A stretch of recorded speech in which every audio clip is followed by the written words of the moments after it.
Sorry ass DJ.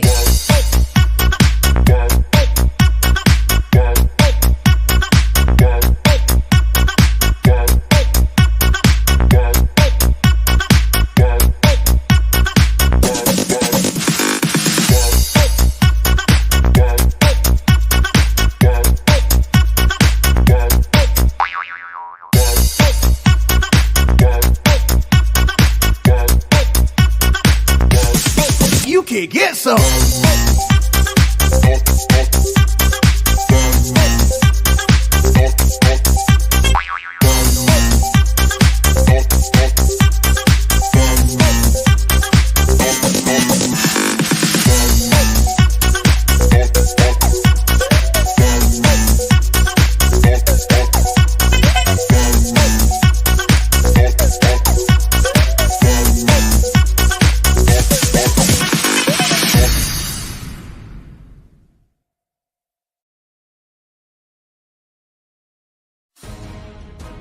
Many spend their days passively searching for something interesting to do. Others dig in and find it. While nothing is certain, anything is possible. And the anticipation leads you into action. Because it's here that adventures begin. Stories are unearthed.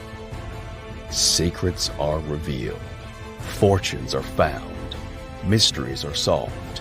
And the past is brought to life. Nothing valued is ever lost. It's simply waiting to be discovered. So here's the question. What are you looking for?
It's Thursday, it's 8 o'clock, and it's the Big Detecting Show. Hello, dear.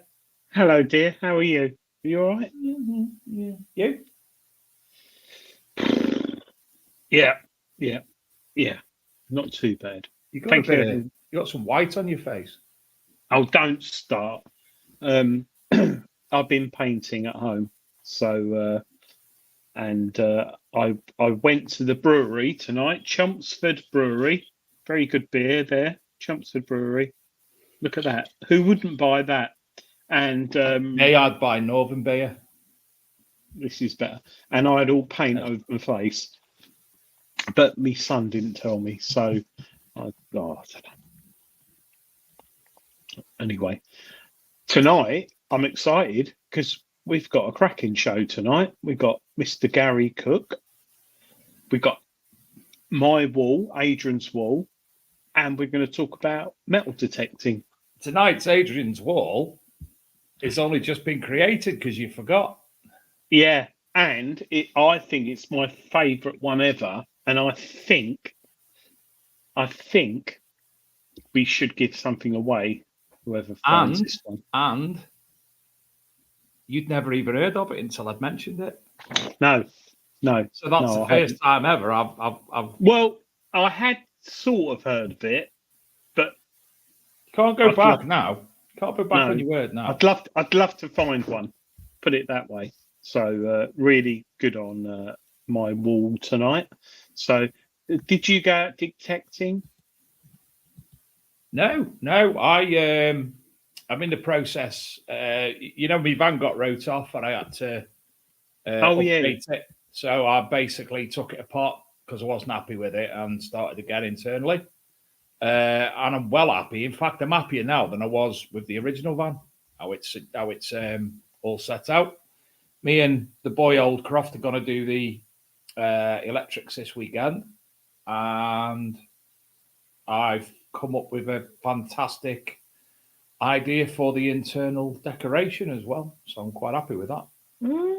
I didn't take my van through a hedge backwards. It was outside my house the evening before the Rodney Cook Memorial last year, and a council tipper took off the back panel, let's say. Yeah. You can have there with duct tape. Plinth for your manticore in there.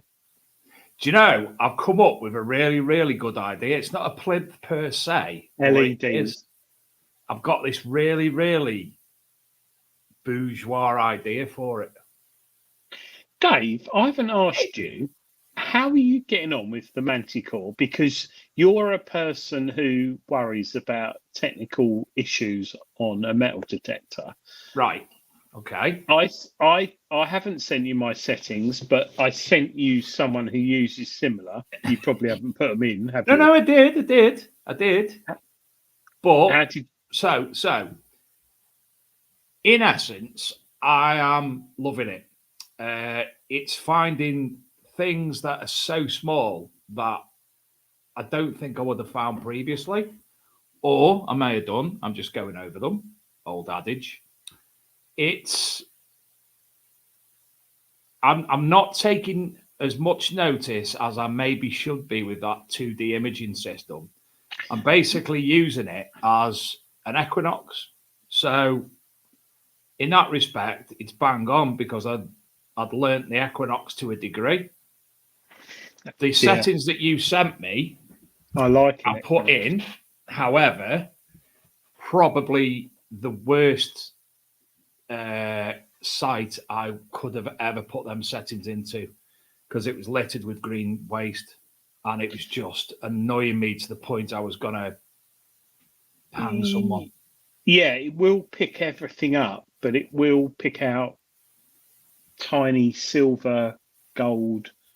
You just got to listen. And those settings are like a two-tone as opposed to multi. Okay, let me put it in the sense. It might be better me saying that I should have used them on a quiet site, a very quiet site with nothing in the field at all, perhaps first, so I could get used to the blips and the plops, because the way that you'd sent it me was a totally different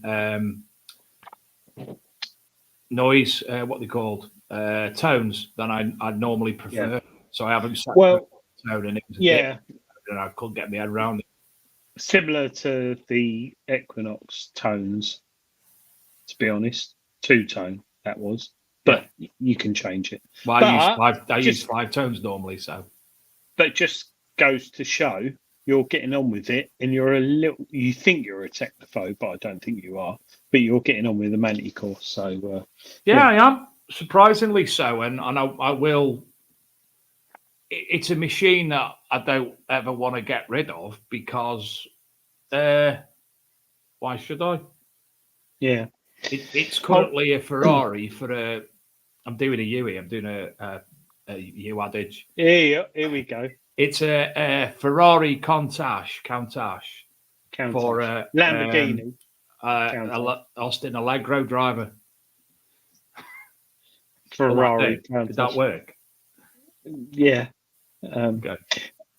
Should we say hello? I don't know cars. How do I do it? Yeah, say hello to people. Like you do that.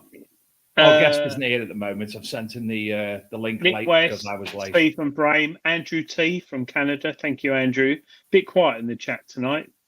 Charlie Dreamer, Philip Wills, of course, and Steve Dunn and Anthony Fleece. Steve Cord, I think he's getting an Indian takeaway. Ange, hello, Ange. Good evening. Anthony, please. He's had some fines of consequence of late. Carl He's had lots of bronze things, and he's also had the bronze things recast for him in modern equivalency. Oh, very and nice. They look absolutely bob on. Donna Martin thought I was going to miss tonight. I'll mainly be listening. That's all right, Donna. I hope you're well. Nicholas Berry, the man who does the jumble sale at Rodney Cook. Hello, Nick. And James Barnes. Hi, mate. Ange. Hello, Derek Sherwin. Gareth Howard. James Barnes, I haven't responded. I've saw your message, but I've not got to it yet because I've been a bit flustered. Sorry. Today, I was painting the house and I thought of people and things and detecting show, and I was in the toilet and I thought of Gareth, like you do. Whoa. Do we want to go any further here? Yeah, no, not what happened in 1997, but I miss Gareth's loft. So I think we should have Gareth's toilet. Okay. Who's toilet? On the toilet? Who's on Gareth's toilet? Yeah. You'll have to create a new video for that before we can play it. Yeah, that's what I thought. It's all kicking off now in the chat. So Christine Lazel. That's someone new. Several months. Christine Lazel. Hello, Christine. Hello, Christine. Nice to see you. Do you metal detect, Christine, or do you just like the look of me or Dave? Stephen Brain, I haven't forwarded it to Donna. Sorry, I apologise. I'll write it down. Adrian, talk amongst yourselves. Where's a pen? There's a pen. I'm just wondering whether I should do a prize tonight for Christine Lazel, for Adrian's Wall. Those who aren't watching, those who haven't watched before, in the show we have an Adrian's Wall, which is like Hadrian's Wall, and there's a metal detecting find, and you got to guess what it is. And tonight is one of my favourite ones because I don't think anyone will get it. Well, Philip probably will, because I know quite a few people who've had them up before. It's just you who's never heard of them. No, but then look at me in fibulas. Gold status, quarter status, nobles. Yeah, find it all. Bloody fibula. No. Matt Kent said mine and your Luke's. There's something I wanted to mention. Let me just go through the people because it'll remind me what I wanted to say.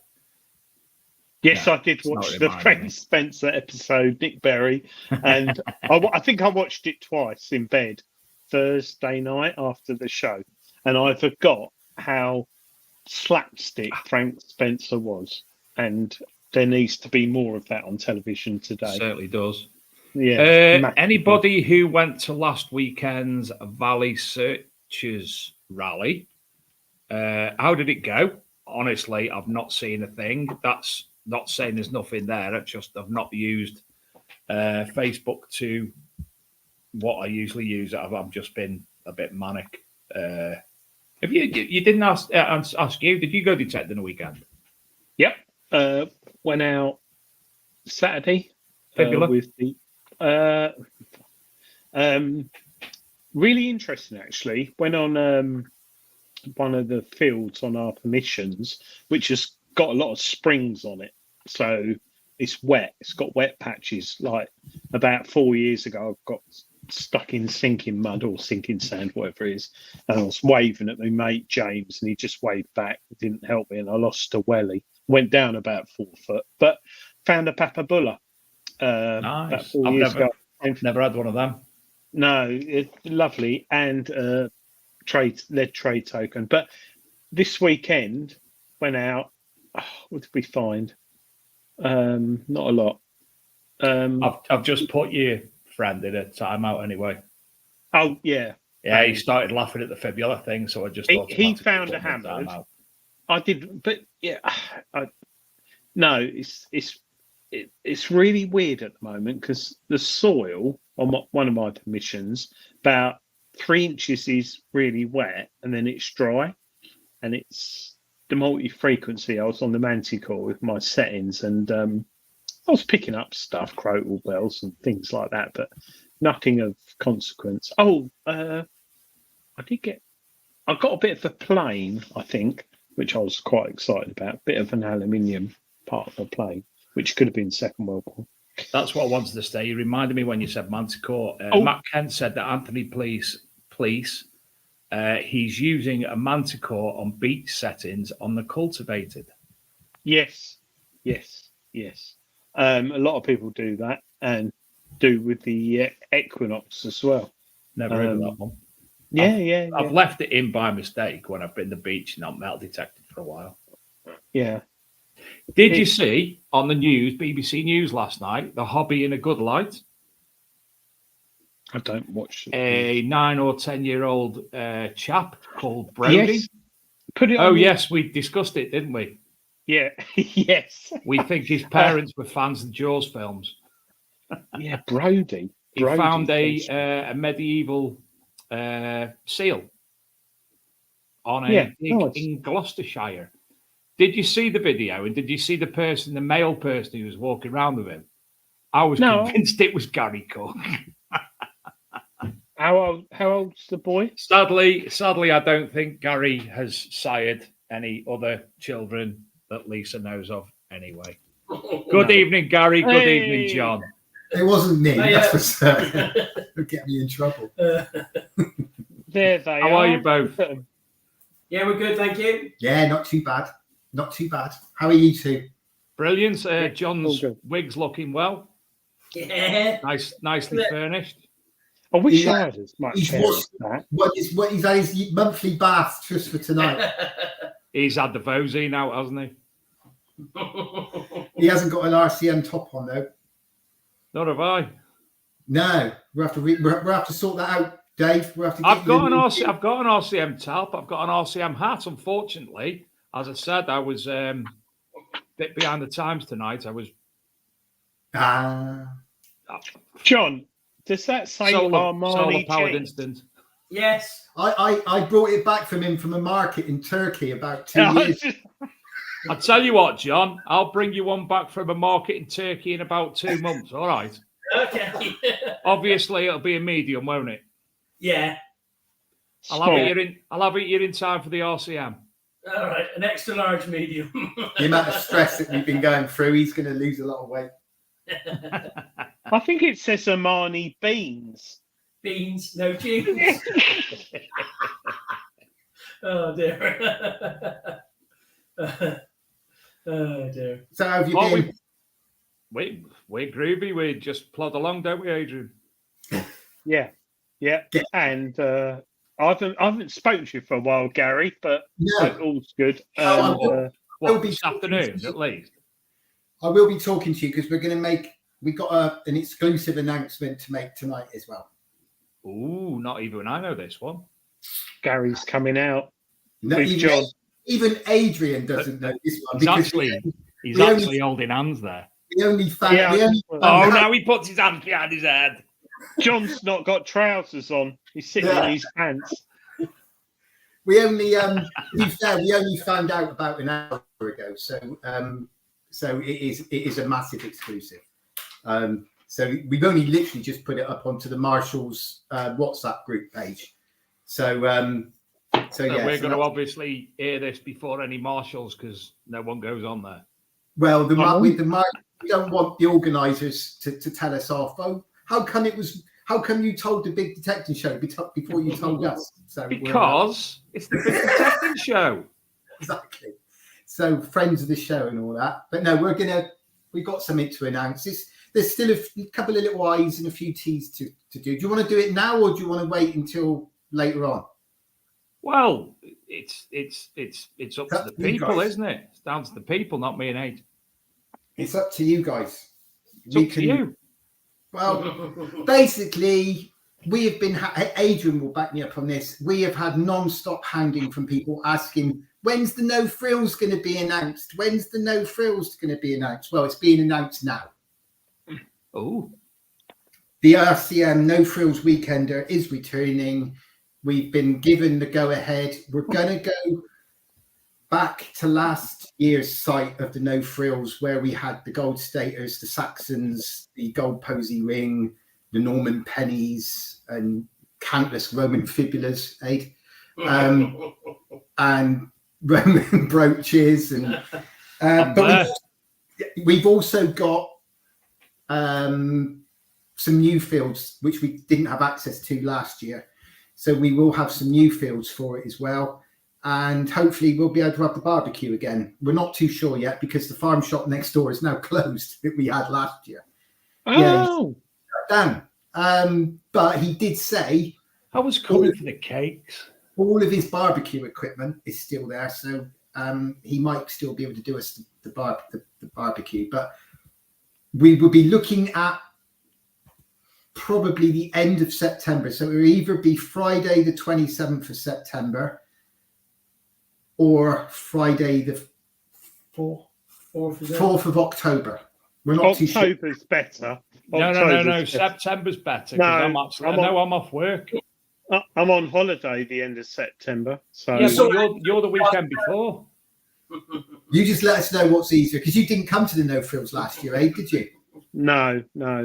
And you missed it. We've had so many people say there's unfinished business there, and we hardly touched the fields. And we had how many? Was it 4 or 5 gold staters last year off that? Yeah, and we had some nice Romans as well, some nice denarii off there, and I shan't forget the guy with the gold posy ring because he'd only done about 30 hours detecting before. It was his first. Yeah, it's literally. His first machine was a Manticore, and then he was struggling to get to grips with it when he first came there. He kept digging out bits of iron, and then literally by the end, he came back and said, "Oh, I've got this," and put his hand out, and it's like, "Wow, thanks a lot." It was a gold posy ring, wasn't it? Yeah. I particularly enjoyed the fact that every single person who came to the No Frills weekend had a fibula. I thought that was phenomenal going. Well, people were sharing them round because they said, "Do you want these?" Because I've got so many of them. So, well, we knew it was going to be a reasonably good weekend when we opened up the camping field for detecting on the Friday, and literally within 10 minutes, we'd had 4 denarii and a William the Conqueror penny, wasn't it? Yeah, and I think it was a skeet as well. And a skeet, yeah, literally in the first 15 minutes of opening up the Friday field. So we knew it was going to be a good one. Well, Kevin Welsh says there's in the chat, there's small status in field 11 from the No Frills 2023 weekender. Yeah, he had one of them, Kev. He had a gold stater on that from that field, and hardly anybody was in there. That was a rose gold one. It was beautiful. Yeah, beautiful stater. That was lovely. Yeah. You see, my daughter's just commented there, Gary. Alex McKay, hi there, father. That's not you, not another one of yours. They're all coming out the woodwork now, aren't they? Her partner is actually making his metal detecting. What's the word? Debut. He's not been seen, not even held a metal detector. And he's joining me at the RCM this year as my stall helper. And, really? It's his first time doing anything metal detecting related, and he's come in the RCM. Does he realise that his main job is to just keep bringing in pieces of cake from the cake stand? Yeah, should have told him that. Yeah. And he also realises that what happens at the RCM stays at the RCM. Oh, yeah. Yes. Gary, this year there's going to be a comedian, isn't there? Yes. Do you want... I can announce the headliner, or do you want me to just keep it quiet? We'll keep it quiet. We'll reveal it like nearer the time, I think. But even Dave, I'm sure even Dave Sadler will appreciate this comedian. Gary, I would have probably appreciated last year's, but I wasn't well. No, I was drinking coffee by my tent. Yeah, but we've got a good headliner this year. And if it's Joe Lycett, I won't be happy, and I'll be sticking a spade in his head.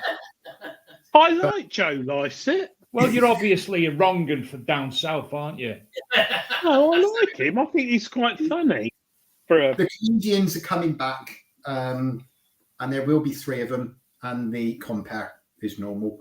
And the headliner is very good, Lee Mack. Yeah, I wish. Oh, dear. But we've also got a medieval... What's the date of this medieval group? They specialise in the War of the Roses, so they will be doing mock Civil War. Then, is it? They are, it was the red and the white rose. Was it the Lancastrian and another house, wasn't it, fighting? But this is a big medieval reenactment group. Michael Barrymore. No, Michael Barrymore unveiling a new underwater machine. Go ahead. Roy Chubby Brown. Peter Kay's doing it because they keep getting cancelled at the new Co-op Arena. So we got north to get that one. We got a big medieval reenactment group coming, and they're going to be a bit like the Roman one. They're going to set up an authentic medieval village camp, whatever. You're going to have medieval knights doing mock fights and battles throughout the weekend. I think the Roman group were fantastic last year, weren't they? And they were quite good fun as well. Very eccentric, the leader. But I think it was a good success last year. So we've got this medieval group coming, and they're going to take over quite a large area. Yeah, we got a massive camping field this year, massive. And it's flat as a pancake. Yeah, I think it's about 35 acres of camping field, so it's nice and big. What we're going to try and do is we've had several suggestions, and we've talked about within the group about doing something like. So we want to be very organised with the parking because there's a lot of people actually camping this year, a lot more than years before. So we want to put people in very organised groups. So. We're very determined to have a ladies only area and disabled area with their own toilets. We're also, if people want to have their own group, say like size group, let's go digging and that. If they want to have their own area, then we will make an area for them prior to it. They've got to give us numbers and stuff like that. Yeovil Club are probably going to have their own area as well. So stop wishing.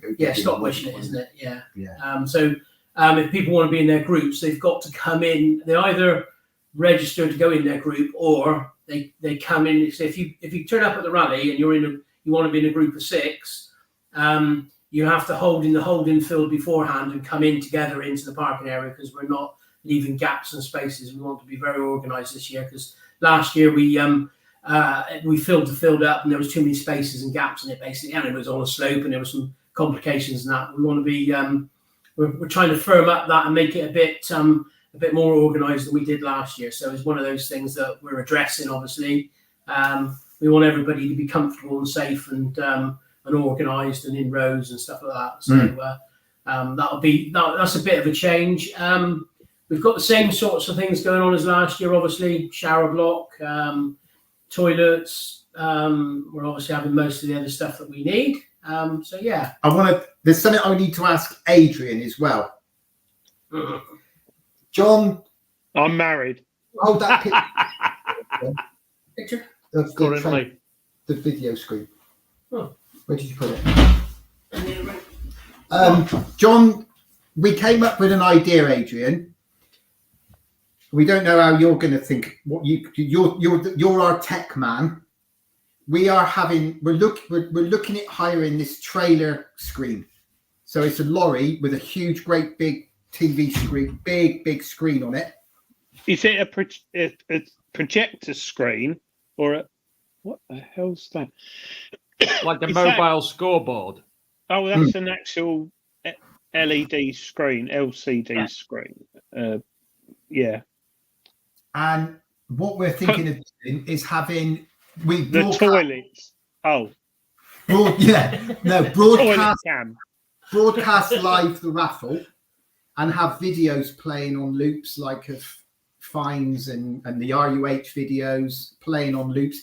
The guy who runs it will be there the whole weekend, and from what we know is if we give him, like, I don't know, what do they call it, a memory stick or something with these videos on, he'll be able to play it through that screen. Yeah, we can do that. Yeah, we can do something along those lines. He also said you can do live broadcasts as well and link it up. Yeah. So we could do the Big Detective Show live on a Thursday night. Yeah. It could be live on the big screen, exactly. Yeah. So that'd be good. There'll be nobody there, but they'll be able to watch it. But we could broadcast the raffle, because so many people moan about it getting hot in that big marquee. We could literally have the screen up and people can be outside the raffle live as well, couldn't we? The raffle, the marquee is rammed. There's people, because it's the best raffle in all metal detecting rallies, without a doubt. I mean, there's so many prizes that are given away. I reckon it's tens of thousands of pounds. So Bragdon's going to watch it outside. Yeah. But I think that's a good idea, Gary. Talking of people helping Rodney Cook, did you get my message about the toilets? No. What was that? Oh, Dave, did you message Gary about? No, because you were messaging Gary. No, I said, oh, don't worry. Well, we could save a lot of money because one of our. I remember you saying, Ollie. I do now. You did. Yes. Sorry, mate. You did. Yeah. Yeah. You said something about someone you knew or something, or. Well, Ollie, who was on the show. Leave it with us. But anyway, just quickly, Steve Barnett. All I have to do in the chat is put this. All I have to do is win a ticket, because a lot of people want to go to the main Rodney Cook Memorial Rally this year.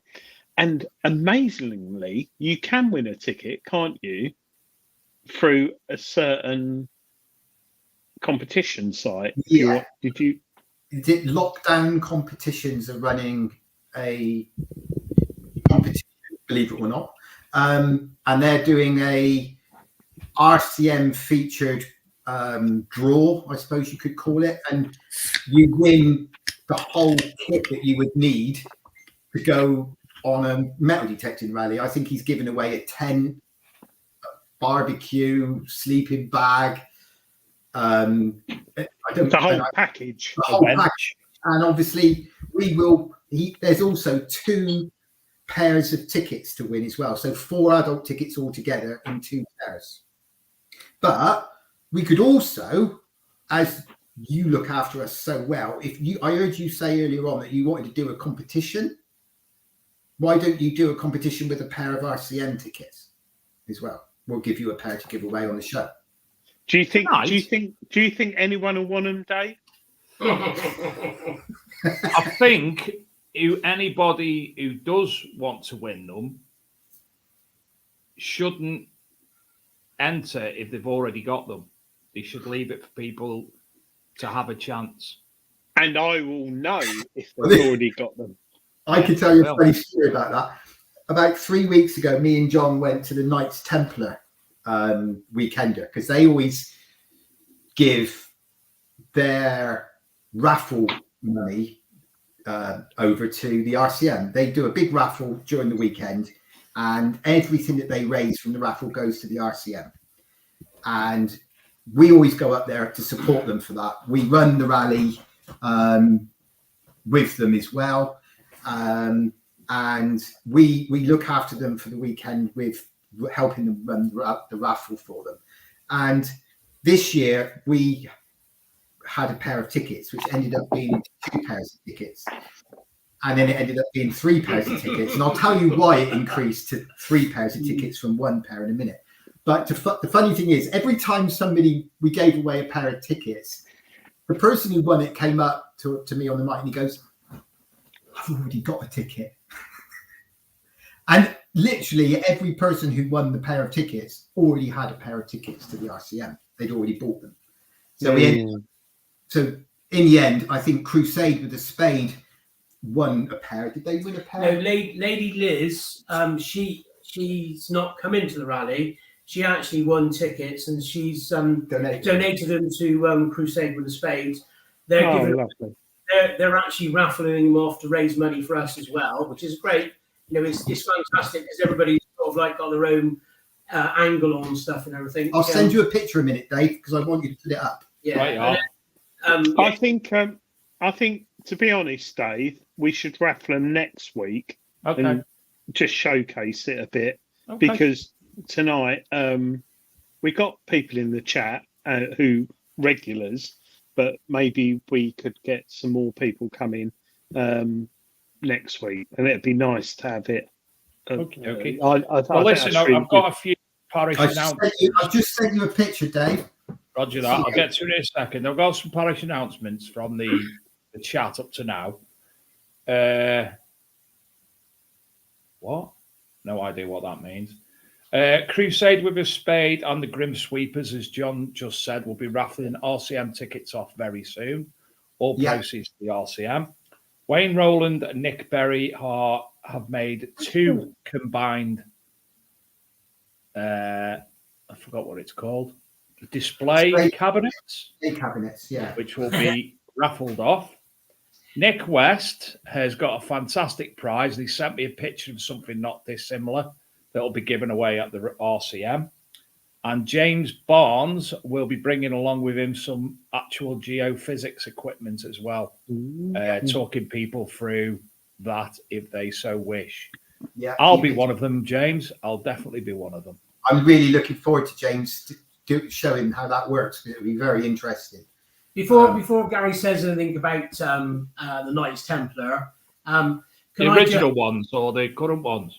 The current ones, Anthony and his group. We had a great weekend with them. The weather was actually, I went and seen Wayne beforehand and dropped into wood. Sorry. Keith Ellis. Go Keith Ellis. Sorry, John. John's got wood, by the way. John's got wood, everyone. Please read out Keith Ellis's post, Dave. Go on, Dave. Me? Read it. Yeah, read it out. I would let the Soil Sisters shave my nuts with a broken bottle for a ticket. And sadly, Monarch Designs won't be there this year. You'll be very missed, Brian. Last year. Yeah, so just to say that the oh dear. I'll tell you what, the Soil Sisters, if they did that after 4:00 in the afternoon, you've got to worry because they would be all over the shop. You would be more than circumcised, believe you me. Sorry, just a quick question before we go on. Somebody in the chat, a lady who's new to the show tonight. She's not new. I've lost my mouse. That was the one that I couldn't understand. I've read that down. Well done, Adrian. Can people who aren't attending, can they buy raffle tickets? We've had this conversation before, and it's very difficult. But maybe I might have a way. One of his super plans. That's all I'll say. If Adrian can come up with a super plan, then we might be able to look into it. I think Matt Kent also asked if he got a method set up for attending, if not for donating, if not attending. Lockdown competitions. Hi, Nikki Foster from the Soil Sisters. I'll just say this: lockdown competitions. All the money raised from lockdown competitions will go to Rodney Cook Memorial. That's So right. if you want to win a ticket or the tent and all that, or you just want to donate, give it to Lockdown Competitions because they'll give the money to Rodney Cook. Yeah, we have got a Just Giving page that is dormant at the moment, but we can open it up again. It can be a bit of a nightmare sometimes, you know. But I've just noticed on the chat, Eagle Eye. Oh, he's getting banned again. Yes, Hold on, yes. let me ban him. I do. He's gone. Prolific. He's awful. Nikki Foster, evening all. Nikki, if you look back in the chat, just get a broken bottle ready. It was nothing to do with me. I was made to read it out by Gary and John. Oh dear. Just look back in the chat, Nikki. Hope you're well, Nikki. But I think that would make a good video for the show, actually. Oh, now that photo there. This is what I wanted to talk about. Nikki, I'm just going to repeat it. Somebody, a very naughty and rude gentleman called Keith Ellis, said, I would let the Soil Sisters shave my nuts with a broken bottle for a ticket. Nothing to do with me. I've just read it out. Sorry. If it offends, I'm very sorry. Oh dear. That's so cool. Something wrong there, isn't it? Dave, I've just got to make a toilet break. Sorry. Oh, that's all them bloody... You're still with us, obviously, aren't you? Yeah, I am. I'll make sure I'm disconnected when I'm... No, David, leave it on. Well, it might still connect. It's all them pumps. What, your wheel that connect with the microphone? I'm still here. Are you in the garden? Yeah. I can hear the wind. You're having a wee in the garden. I'm in the neighbour's front drive. No, he's got an Kaywood there. He lives in one of them houses. He hasn't got an indoor toilet. It's outside. Leave me alone, Tony. Oh, I can hear it dribbling. That's the points you had in the brewery, that is. I don't know. Yeah. Nikki Foster said she could offer him to shave them for him for extra donations to the charity. With a shave, with a broken bottle. That's got to be worth 50p. Raise some money for bottle shaving on OnlyFans, Nikki. Adrian, how long away are you? Haven't you like Tom Hanks in that bloody women's baseball film? I might need a number 2. Hang on. Disabled tent in the grid? Yes. No, I'm back. Stephen Brain, Quest for Britannia. Yes, there will be a disabled tent area, Stephen. Yes. Just washing my hands. A disabled area for what you're washing them in? Your urine? White Spirit. Oh, okay. Dave, that photo that you had up a minute ago. And I'll put off again. I'll explain what that is. It's a photo. Oh, it's better. Yeah. Oh, sorry. When we went to Knight Templar and we were doing the raffle for them, it started off with a pair of tickets to give away, and I noticed a couple in the front row. Every time we talked about the RCM, they got quite emotional. And every time a ticket came up for the RCM raffle, they both got exceptionally excited. And every time it went to somebody else, they got very upset, this couple. I'm not laughing at this story, I promise. I picked up on the fact that this couple were getting quite emotional during the raffle. So I guessed that they were trying to win an RCM ticket, a pair of RCM tickets. So I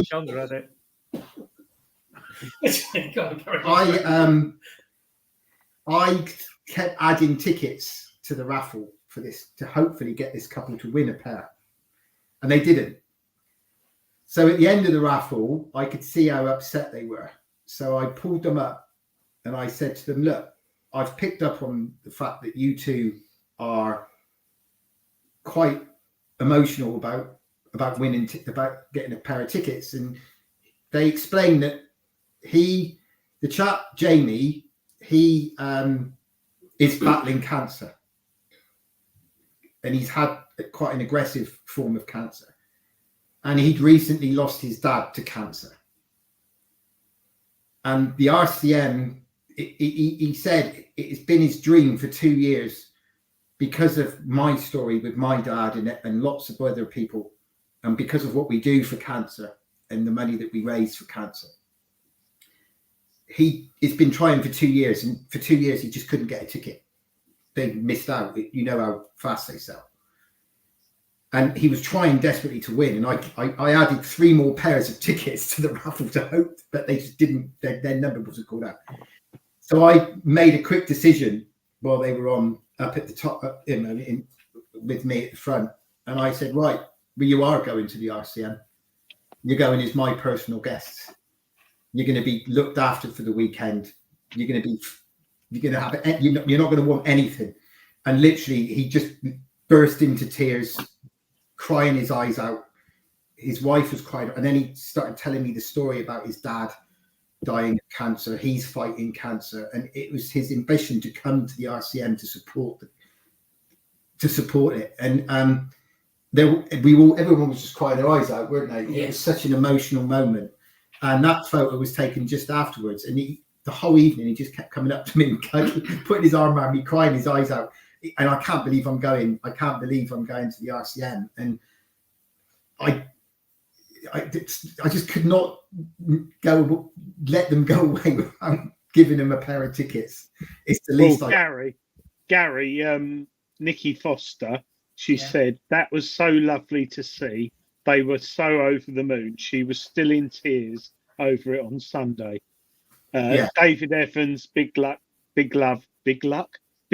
Gary. And there's also a message there for Keith Ellis from where's it gone? No problems with donations, just having trouble with travel insurance. So that Kevin Welsh, Keith Ellis, Kevin Walsh says, if you let the Soil Sisters use Deep Heat as the shaving cream, you can have his ticket. I tell you what, we could make a bit of money for Rodney Cook out of this with Keith Ellis. We know Keith very well. Nikki's going to have friend requests from Keith. She's going to have to friend request Keith Ellis now. I think we could have an over 18s Rodney Cook fundraiser on this. Hey, Keith, can I butt in? Can I butt in on the back of this charity malarkey while I'm here? Oh, sorry, sponsored walk. As you can see, I'm not built for walking, but this weekend I'm doing a sponsored walk. Well, it's me and the boy, Mason. For those of you who know the football world, you may have heard of Olu Macari, who used to be the manager of Manchester United. Used to play for Manchester United in Scotland, to be the manager of Stoke City and West Ham United. And Swindon Town. And Swindon. Now, he went for a drive out about 5 or 6 years ago around the area where he lives. He lives in Stoke-on-Trent. And he was shocked to see the amount of people who were destitute, living on the streets, from your people with obviously conditions, medical conditions, people who take drugs, to your veterans and such like. So he decided to set up a foundation called the Lou Macari Centre, which raises money for and helps people that are homeless. So on Saturday, I'm a union rep, as you know, we're going to be doing a sponsored walk. This isn't to sponsor me. This is to sponsor Mason, my 11-year-old, give him a year.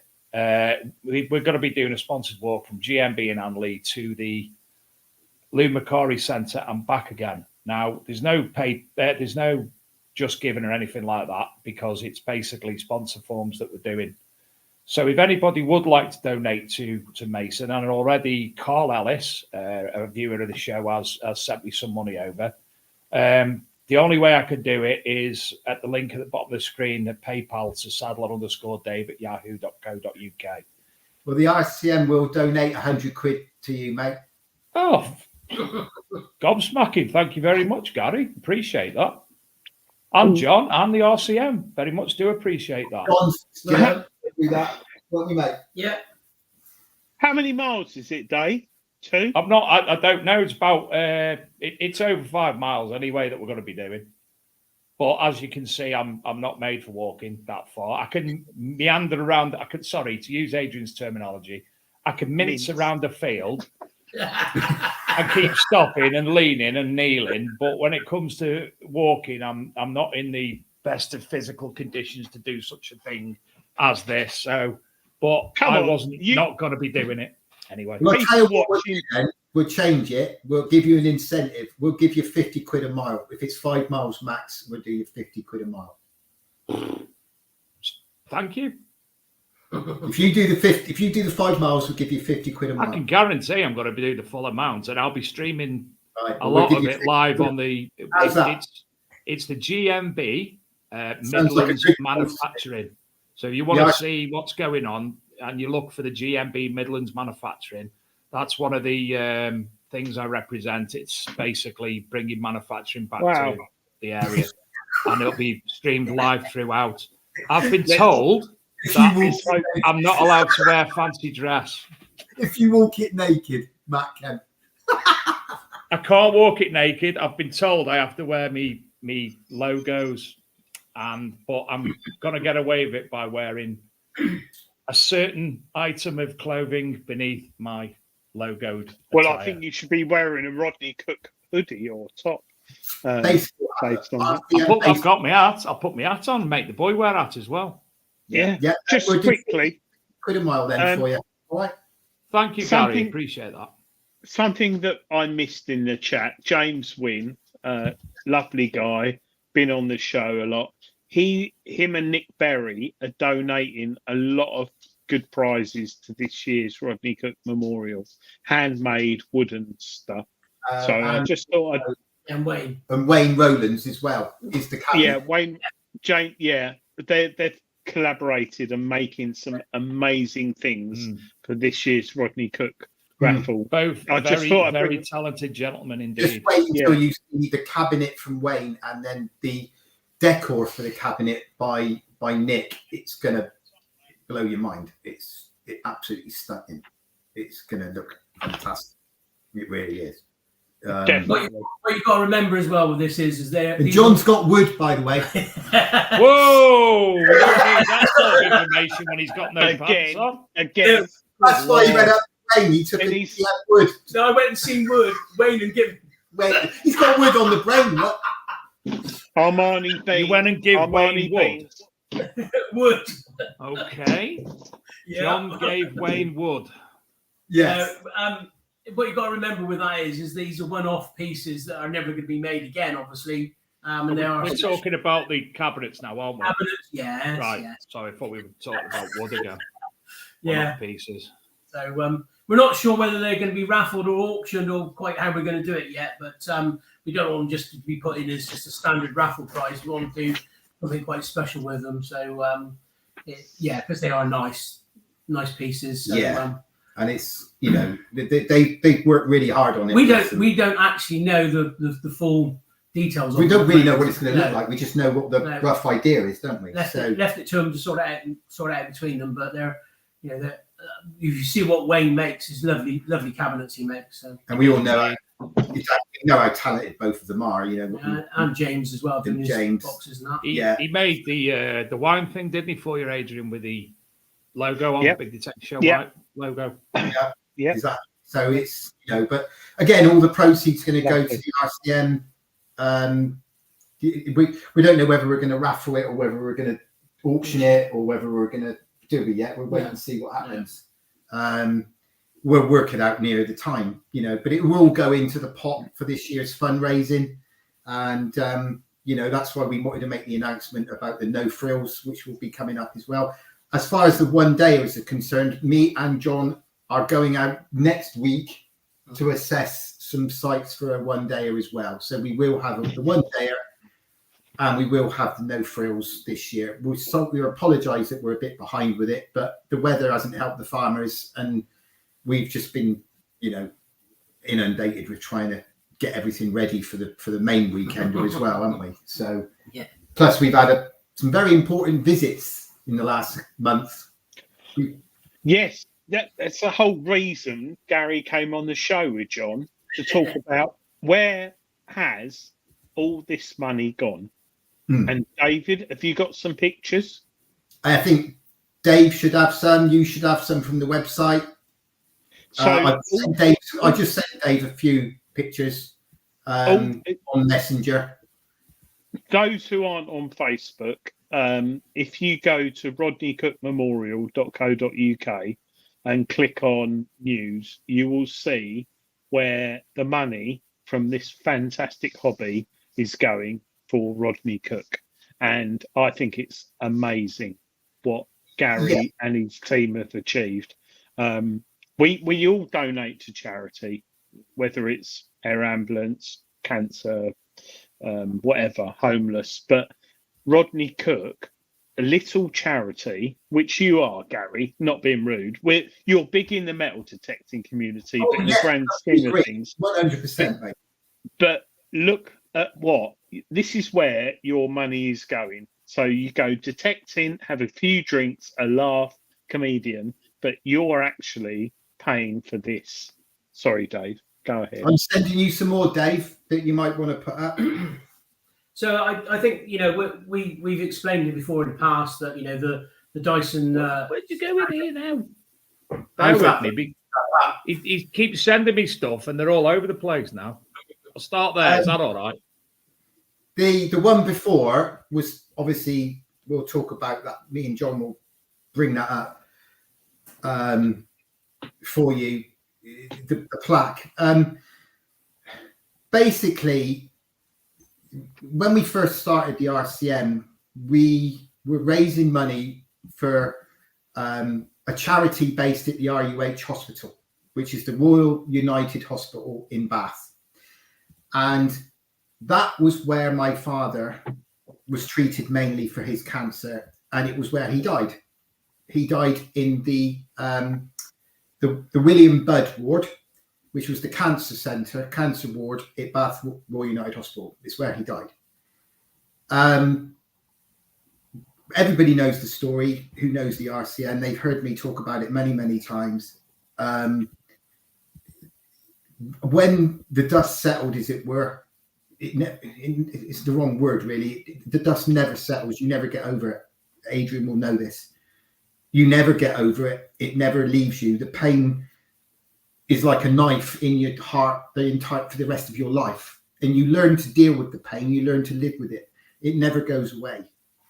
And losing Dad, as I've always said, was probably the worst pain I've ever endured in my entire life. So that was what the RCM was about. It was to raise money to help the incredible people, not only the staff at the RUH and the cancer centres all over the country, the amazing people who work in these wards, to help families, and not just the people who suffer with cancer, it's the families who suffer with them.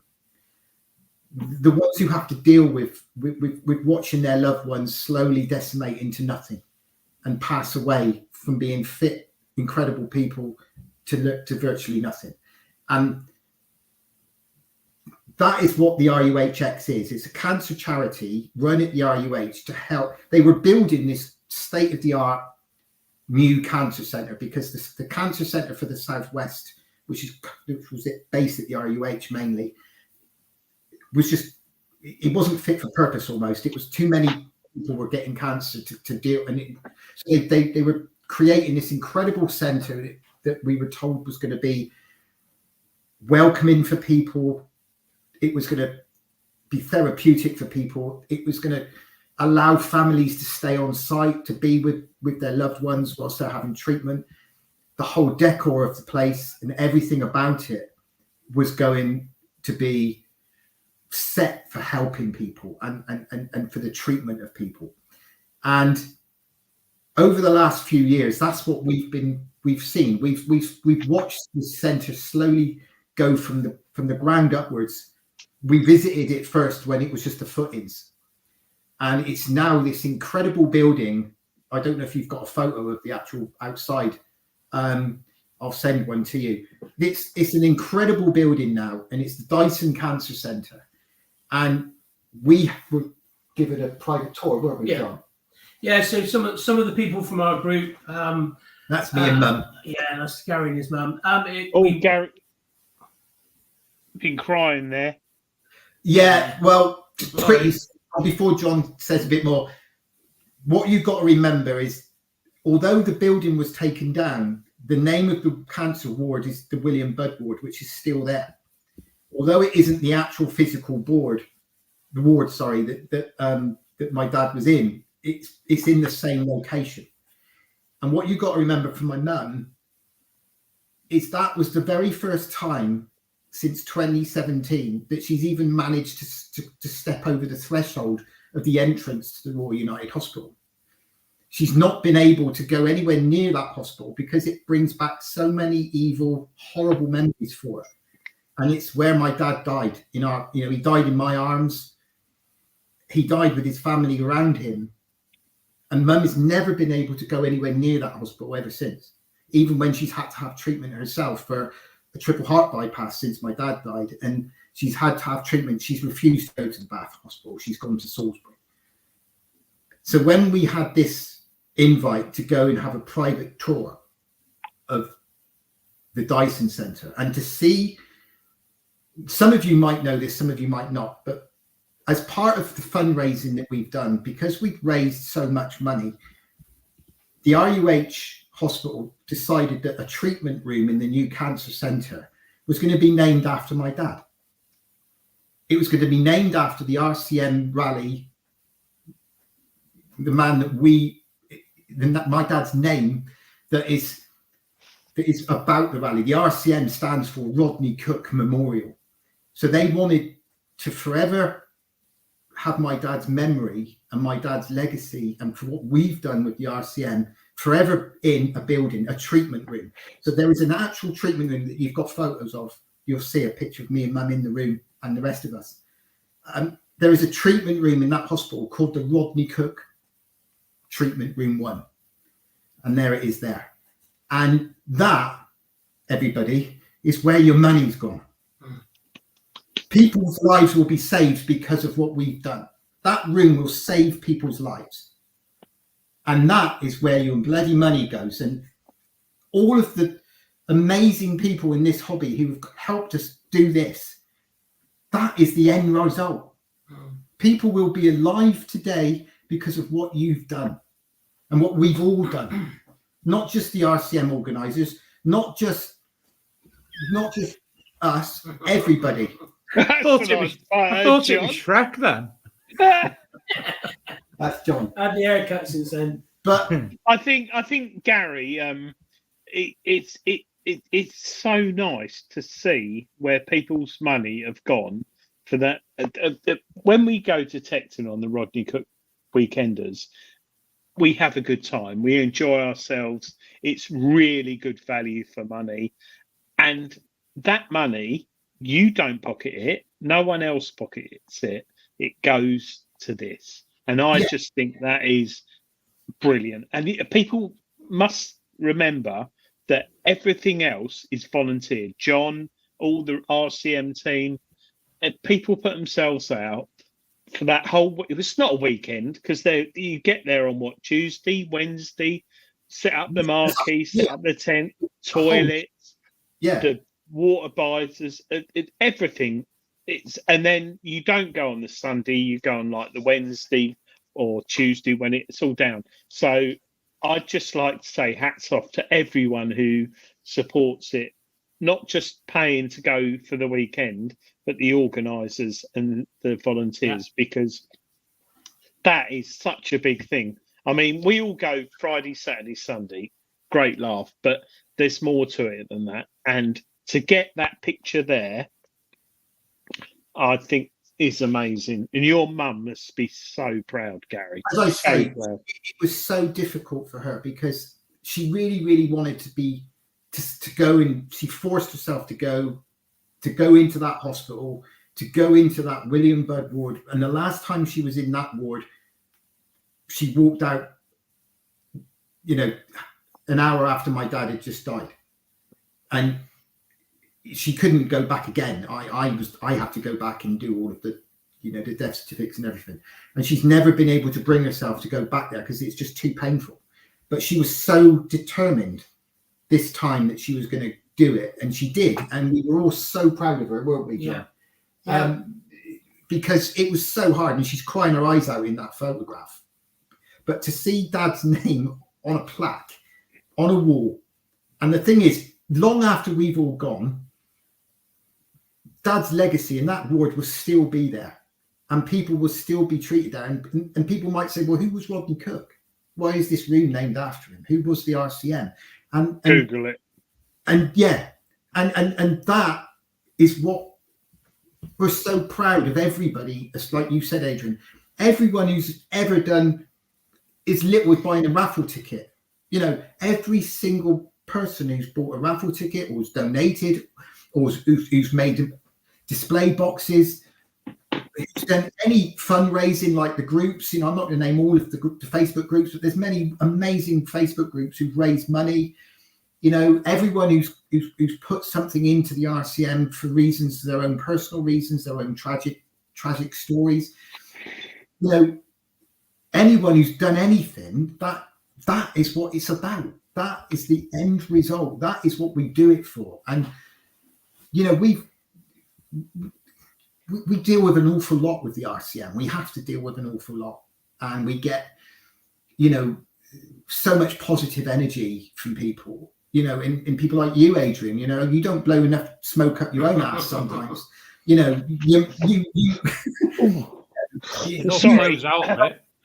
so much for us. You really do. But it's all of you. You guys for supporting us on the show and the magazine, Dave, and everything that you do to promote it and push it and help, and get it out there. That is what it's all about. When you look at those photographs and you look at that centre, and it's open now. There are people in that hospital at this precise moment in the wards being treated, and there have been people treated in the Rodney Cook room. Now they're being treated on a daily basis in that room for cancer. And so for me, that is the proudest moment I could ever, for all of us, to know. Yeah, to give you some idea of the difference that it makes.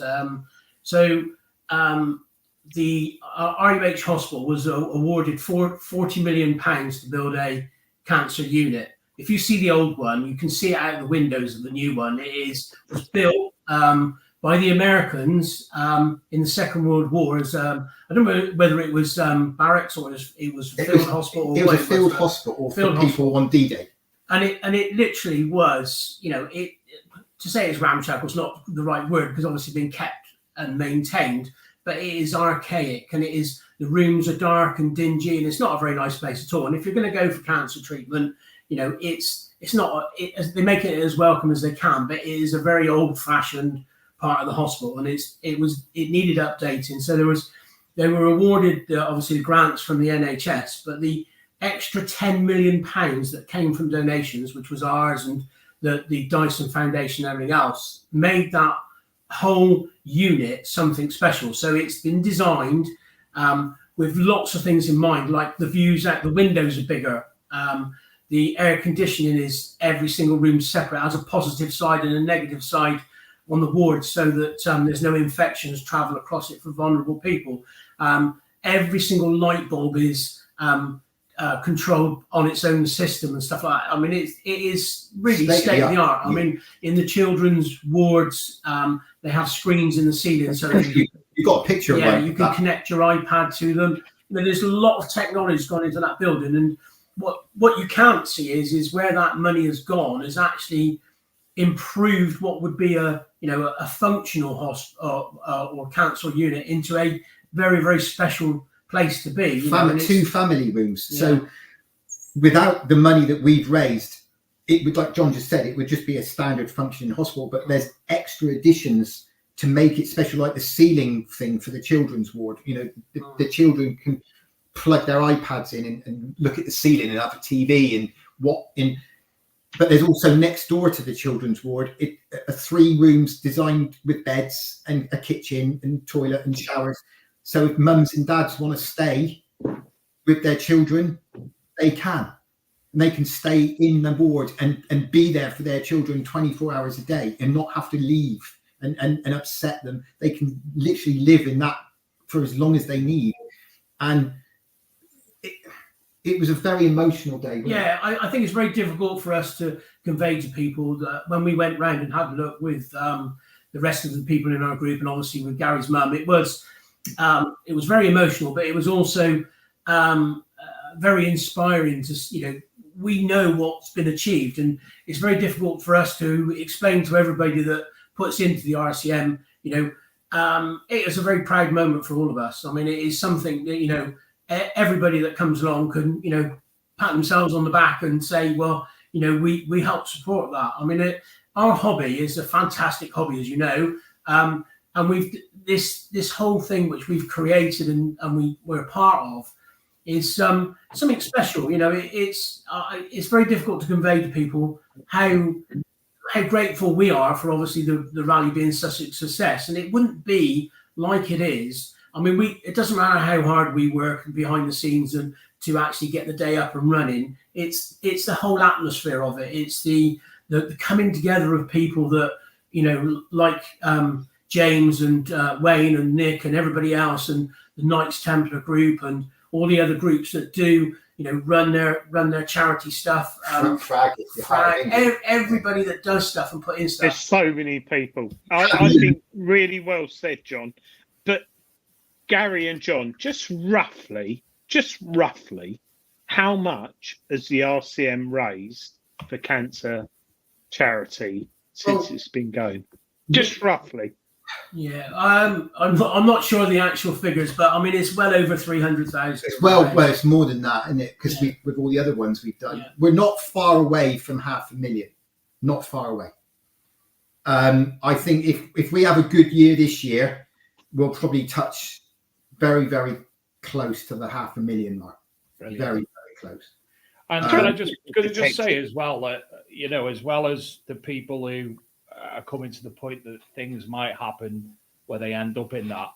Yesterday, I was told I was very responsible, and I actually the biggest cancer in the male population in the UK is that of prostate cancer. And I actually had my first ever, not the finger up the bum one, unfortunately. Blood test. Bit gutted, to be honest, but I had the blood test yesterday, which is very responsible of me, as I'm nearly 50. So if you get the opportunity to have the blood test for that, get it done. The worst one to do it, I'm the worst one for going getting tested and things, and there's always an excuse with me. Well, I'm queuing up. I'm over 50 and I haven't had. Yeah, but you only liked it when you had a hand on each shoulder, didn't you? No, because you did mine at Rodney Cook last year, but you said the results were inconclusive, and I have another check. We have got a group. We're working on something this year with a group, and we don't know if it's going to happen, but they're a group of people who come to big events, and they offer. You can take a swab, a salival swab, and what they do. And they go away. This is the one that's going to see how many children you've got. Is that swab? No, what they do is they then take away all of those tests and those DNA things, and they see if you're a match for people who need bone marrow transfers. And then they're a charity, and they do Glastonbury, they do big concerts and everything else. And then all they do is they offer you to, do you mind if we take a DNA swab off of you? And they explain what it's for. And it's not the fuzz. It's not the child maintenance people, no. It's one in every 25,000 people is a bone marrow match. It was the picture you put up of the lady and the gentleman that actually Gary donated the tickets to for the rally. His wife has something to do with it. Yeah. And what was her name? I can't remember. I can't remember her name. Yeah, sorry. No, it was Jamie and yeah. So Tabitha. she had he had a before his cancer was revealed. He actually went and gave bone marrow. So the one thing that is striking to me is that we all go around. I mean, and I don't know what the procedure is. I know it's obviously they take a bit of bone marrow, but nowadays with keyhole surgery and that, it obviously can't be much. But if you could actually by taking a swab and putting yourself on the register. That's it, Anthony. Jackie. Thanks, Jackie. mate. Yeah. I told you it was Tabitha. Yeah, so Jackie was talking to us about what they do. She goes to these events and does it, and said, would it be possible, if they could arrange it to come to our rally and do it? And I said, well, yeah. I mean, I'm sure everybody would be up for that. I mean, it's there's going to be best part of well over 1,000 people at our rally this year with everybody. It's 1,000 more people. Probably on the 1,500 list. if you added all the. Yeah. And when John said the register, he doesn't mean that register tone, Nico would. Listen, I'm going to have to interject here because we've promised, and I'm getting prompted from several people on Facebook Messenger, that we haven't actually had.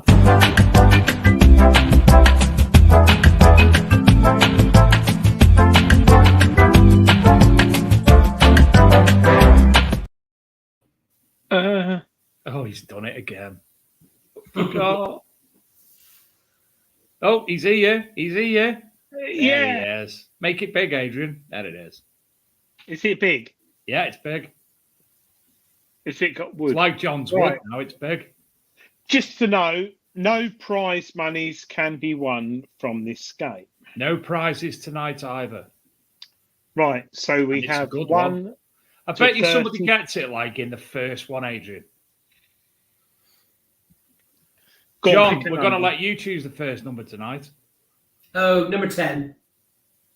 Maggie's dead. That's Gary? good. Wait, I'll say 20.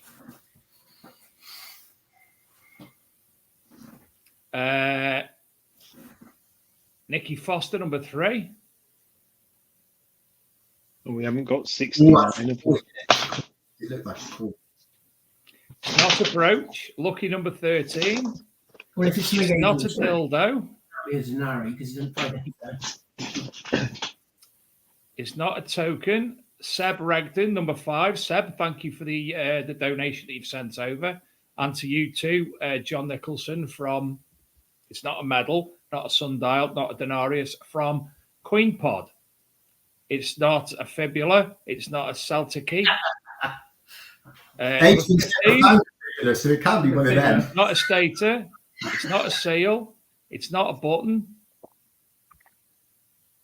Number. Hold on a minute. Christine Lazell said, my God, the volume went very loud for Adrian's wall. I've got my earbuds in and nearly shot through the roof. It's not a piece of 8. It's not a military button. It's not a button at all. It's not a potlet. Number. It's not Give a us a penny number. Victoria. 16. It's not a cufflink. It's not marzipan. 14. Now what marzipan? Look at the picture Not a on the skeet. coin. It's not a burnt It's Yorkshire. not one of those love tokens, is it, from the Roman period? Oh, Gary. What is it, Gary? Get it right. Is it one of It's not a copper light. It's not a half when ten. they would hand over a token for favours in a lady of the night. A brothel token. Gary Brothel. Cook's got it. He certainly has. And Adrian had never heard of them. If you look at the picture, something's going on a bit wild there. See, I could, yeah. I'm not going to say how I knew that. It's by some of them children that you've sired. Adrian, Made from, tell us about made- it. made from bronze and smaller than a 10-pence piece, the coin depicts a man and a woman engaged in an intimate act. Experts believe it is the first example of its kind to be found in Britain. It lay preserved in mud for almost 2,000 years until it was unearthed by an amateur archaeologist / with a metal detectorist. On the reverse of the token is a numeral X11111, which historians say could indicate that the holder handed over 14 small Roman coins called asses to buy it. This would have been the equivalent of 1 day's pay for a labourer in the 1st century AD. If you want to read more, you can find all about it on the show. And that was made near Putney Bridge in West London by pastry chef Reg Curtis. Yes. So very interesting there. I nice. Really want to find one of them. Anthony, please. First time I've seen one. Yeah, I've heard about them, but I've never found one. I'm sure they had one on the Steve Cord said that's expensive. I'm sure it's a mud locker. It is a whole day's wages. Well, is it? No, it's probably equivalent of today. Not that I'd know about those sort of things. But yeah. Also, the music from said Adrian's Wall can be downloaded to add to your telephone to make it your ringtone if you so desire at thebigdetectingshow.com. And we have got a few people who have downloaded it. I think it's last time. Wayne Atwell said the X111 was the mobile number. Nick West says he's actually used them.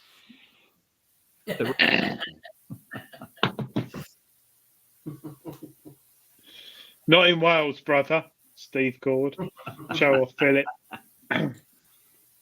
No, I think.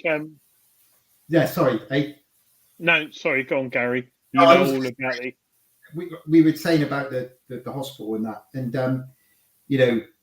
obviously we will be, now the hospital's up and running, it doesn't mean that we're not going to continue to raise money, because they will be now looking at getting some new equipment and scanners and.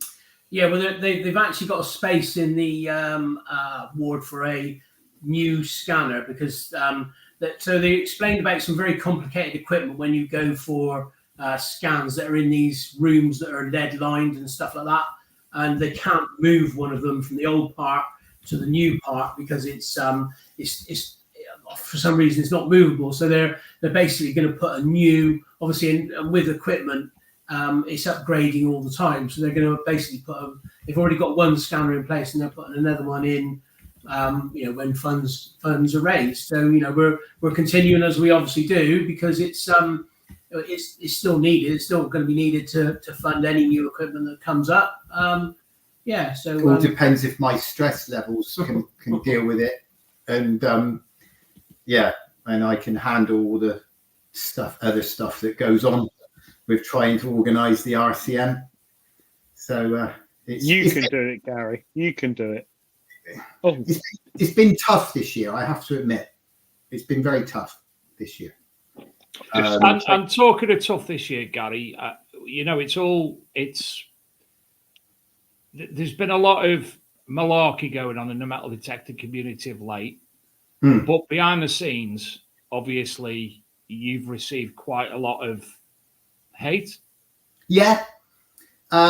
Which is what's made it extra tough for me this year. I've received a lot. John knows how much nasty. I've always absorbed a lot of the nastiness that I've had to deal with over the years with running the RCM.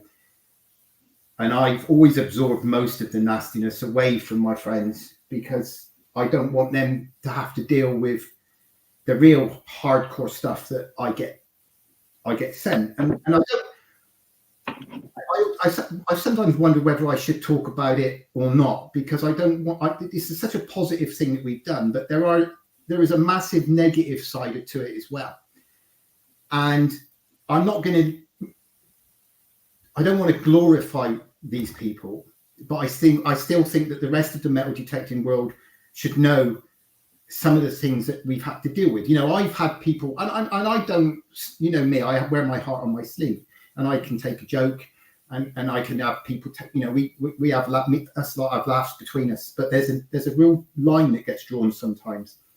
I've had people wishing me dead from cancer, I've had people hope that I die very painfully from cancer, like my father.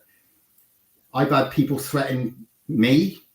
I've had people threaten to attack me just because they haven't got a ticket. I've had people tell me that they're going to kick the shit out of my wife.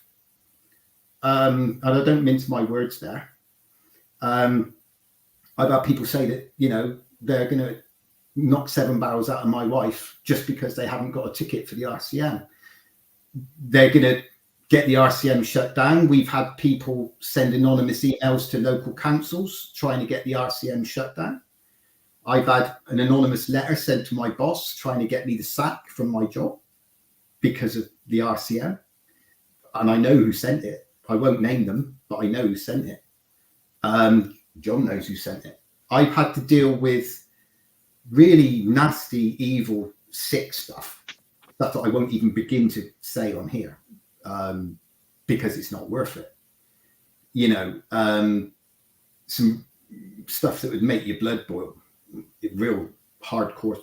You know, there's a line, and then there's like 57 million miles over the line, and that is you know, well, John can touch on it a bit more. Yeah, I think what the problem is, and I see this obviously when somebody has a dig, and they, you know, and they feel justified in perhaps, you know,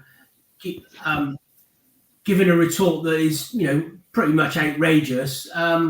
It's what they aren't considering is how it affects our group and how it affects people and how it affects Gary and Lisa and other people within the group. I mean, I don't see it much because I'm not on Facebook as much, and you know, Gary is sort of like more like our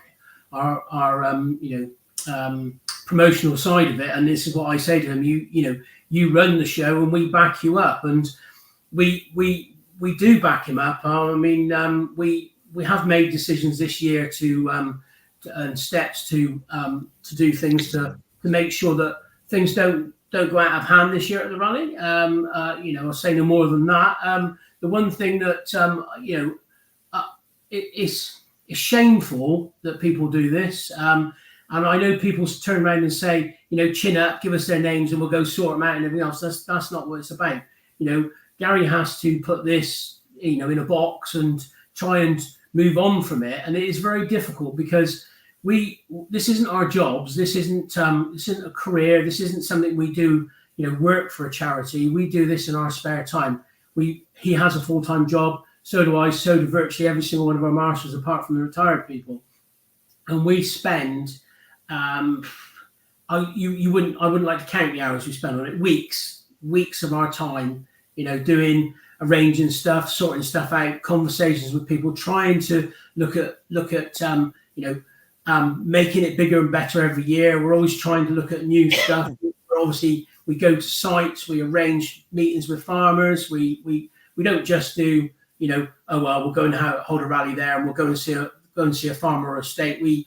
Gary's always one of these people that wants it to be as good as we can get it, and you know, and he drives that very much in the fact that you know, he's always trying to do the best because it's his father's name at the top, and we all follow that, and we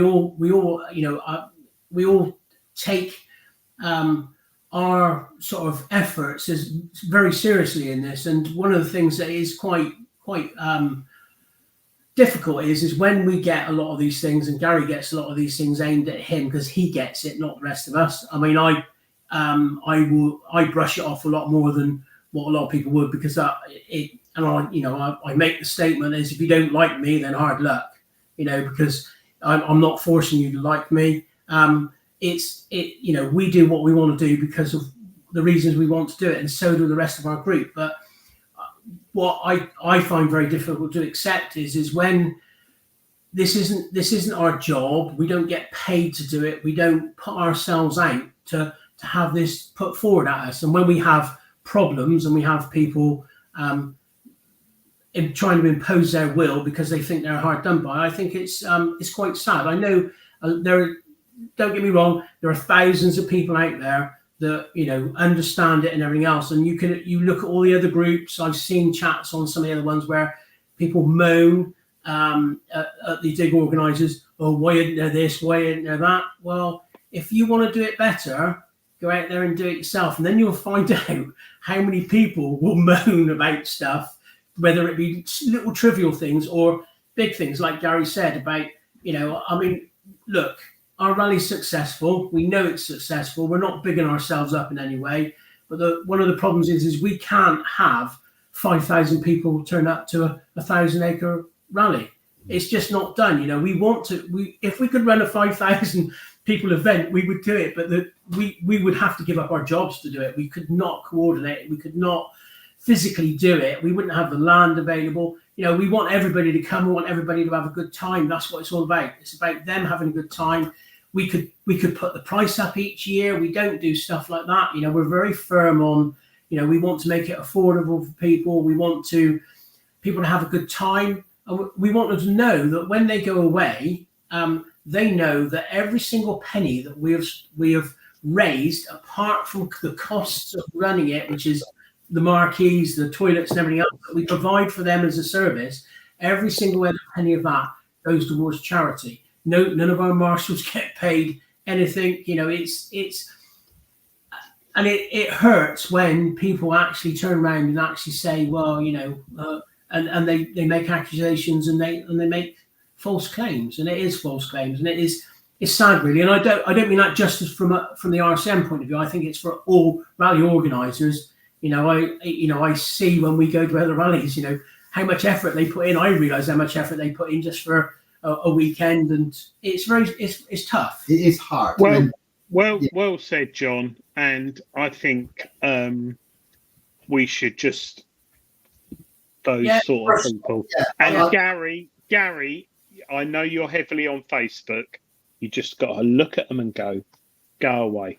Just flick them off, because they're like shit on your shoe. You just get a big stick, pick them off, chuck it in the ditch, and carry on. Exactly. And it's hard. I get emails. I don't even forward them to you. I get emails for the Rodney Cook ticket saying certain things and stuff. I just whether, mate. Just move on. Every rule, every decision we make, whether it be whether you're allowed to whether there's dogs on site, whether you're allowed to fire, whatever it is, every decision we make is always done for the benefit of the people. I mean, we've had a discussion this year about last year we had the ambulance on site. It was used a little bit, but it's coming back every year. Luckily, it's sort of half donated, and it doesn't really cost an awful lot compared to if you actually had to pay for a full-time paramedic and ambulance to be on site. Most of it is donated. But it is reassurance, because we feel very responsible for 1,000+ people, and God forbid anything was to happen. With it there, we have peace of mind, because it's for us, the stress of having some first aiders in our group that would then be responsible if somebody was to have a cardiac arrest in the field would be, and then not being able to cope and not being able to get in the middle of the field, all those sorts of things. We go through all of that. Security is there as peace of mind, so that everybody is safe. That's why we're having the full blown. Yeah. It was such last year. So many people come up to me saying it was so reassuring knowing that there was an on-site and fully equipped ambulance, 24 hours on site the whole time. And I know Dave went there and had a growing toenail. And I don't know what it was, but it was growing pubic hair, actually. That's what it was. Yeah. But it was so reassuring knowing that we've got a team of paramedics there. 2 of them are metal detectorists, and then there was a full-blown paramedic manning the ambulance. I mean, it's really good, because if someone, let's say something stupid happened, like someone wanted to shave their privates with a broken bottle and it went wrong, there's a paramedic there, isn't there? There's a paramedic to deal with it. Carl Ellis. So yeah. Anyway, but no. Gary, John, have you got any last bits? Because it's like Way past 9:30. Watch this space for the no frills. We've had the go ahead from the farmer. Adrian will get it all up on the website once we know. It's going to be, as we said earlier, we're looking at probably the last weekend in September, so Friday the 27th October, and then the first weekend in October, possibly, Adrian. As a one day imminent, going to be, as soon as we've sorted it out. And obviously keep an eye out for the competitions to win RCM tickets. How many have we got on the waiting list now, Ed? It's quite a few, isn't it? About 350 plus. So not many then. No, but just still, if you want to, you never know. 100 people might have COVID or something, but we got a lot planned. We're going to have the big screen. We're going to have the medieval reenactment. We got the comedy store coming back on the Friday. We've got bottle shaving. Yeah, we got bottle shaving booth.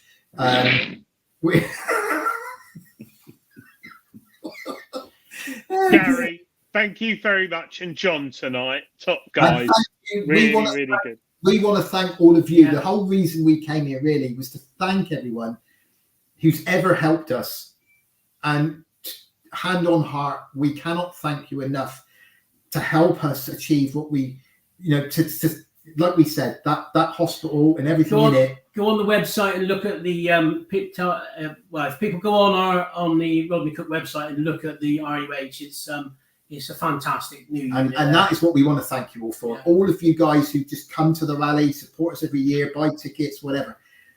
It's an amazing achievement what we've done. And the metal detecting hobby in a whole is an amazing thing. And we've shown that if we come together as a group, we're not a bunch of treasure hunters. We're not a bunch of idiots just wandering around in a field in the rain. We're actually a really nice bunch of people who can achieve something incredible. And we've achieved something absolutely incredible. And what we've achieved is still ongoing, and long may it continue for as long as we can hold our nerves. That's it. And we've just shown the world that our hobby isn't about treasure hunting. We're actually a decent bunch of people who care about other people, and that's exactly what the RCM is. We've always said it's a family. The RCM is a family, and that is what we always say. You come in and you join the RCM family. You're part of it, exactly, and you're part of a family. And we look after our own. Families look out for each other and they support each other, and that's exactly what you get with the RCM. Is that well done, mate? Well, Gary, thank you very much. John, thank you much. Thank you very much. Thank you as well for the donation that you'll be making to the walk this weekend. Just tell me how we do it, and then we'll give you 50 quid for your 5 mile. Appreciate that.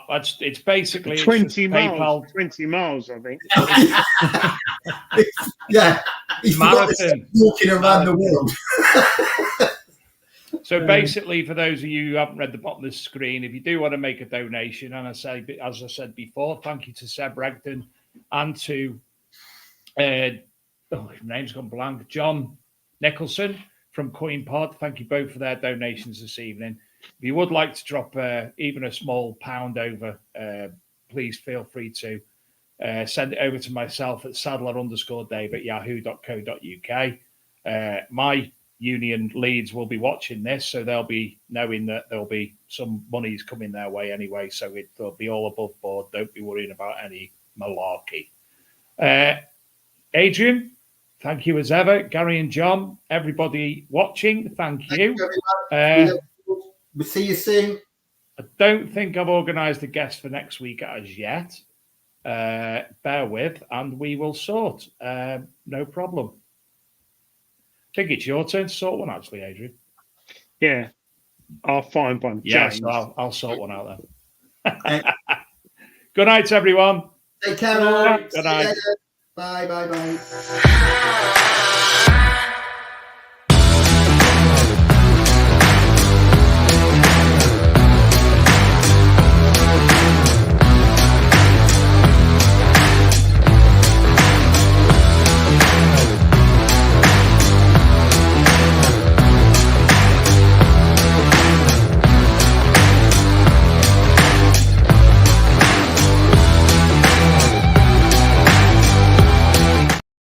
Just got to show you Gary's pants. Gary's pants. He's put the thing, your laptop down, and Gary has his pants on. Propped up. And his widgie. Good night, everyone. I don't want to see